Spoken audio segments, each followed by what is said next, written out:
ايوه بقى تقليه، يبقى هتعملي كشري. برافو عليك.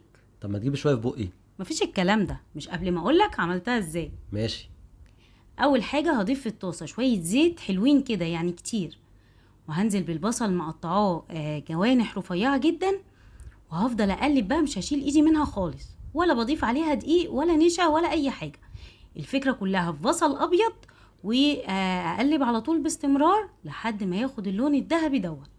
شايف؟ امم خطير. طلعه بقى على مناديل عشان يشرب الزيت الزياده اللي فيه. الزيت اللي فاض في الطاسه هاخد منه شويه في طبق، وهقولك هعمل بيهم ايه بعدين. اما بقى شويه الزيت اللي فاضوا في الطاسه، نزلت عليهم بكوبايتين ميه وكوبايه ونص من العدس المغسول كويس ومتصفي، وهقلب وهغطي واسيبه كده يستوي 3/4 سوا.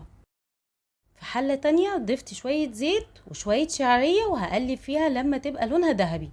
نزلت عليها بكوبايه ونص من الرز، وهقلب. لازم بقى مرحله التشويح دي كويس قوي عشان يفلفل في الاخر.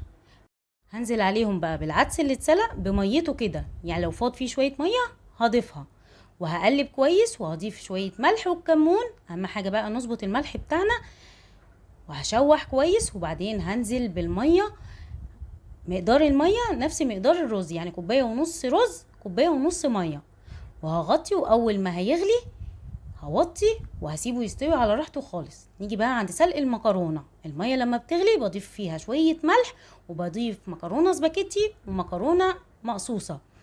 وعشان المكرونه تفضل مفلفله لاخر واحده، هضيف عليها معلقتين من زيت التقليه اللي قلتلك عليهم.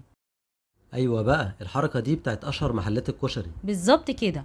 بقيت زيت التقليه هاخدهم في حله كده، وهنزل عليهم بمعلقه توم كبيره، واول ما يصفر نزلت عليه بمعلقه كزبره وهشوح. وهضيف عليهم بعد كده الطماطم المضروبه في الخلاط. هقلب وهضيف عليها ملح. صلصه الكشري ما بتضافش عليها غير ملح وكزبره. تمام. وهغطي وهوطي وهسيبها كده تتسبك. صلصه الكشري برضو ما بتبقاش تقيله. نيجي بقى للشطه بتاعت الكشري الجامده. شويه زيت، واول ما يسخنوا كده بضيف عليهم طماطمايه متقطعه مكعبات، تقلبتين 3 ما بهريهاش. بضيف عليها بعد كده شويه صلصه من بتاعه الكشري، ومعلقتين من الشطه صغيرين كده، يدوب غلوتين 3 وبطفي عليها. نيجي بقى للدقه. بدق 3 فصوص توم، معاهم نص فلفلايه حمراء ونص فلفلايه خضراء، وبضيف عليهم بقى الملح وكمون وكزبره وفنجان خل وعصير ليمونه وكوبايه ميه مغليه. الميه لازم تكون مغليه، وربع معلقه شطه، ولو مش حابين ممكن تستبدلوها بالبابريكا. هقلب كويس بقى واسيبها كده على جنب. تعالوا بقى نشوف الكشري اللي استوى وبقى خطير. ايه الريحه الجامده دي؟ شايف مفلفل ازاي؟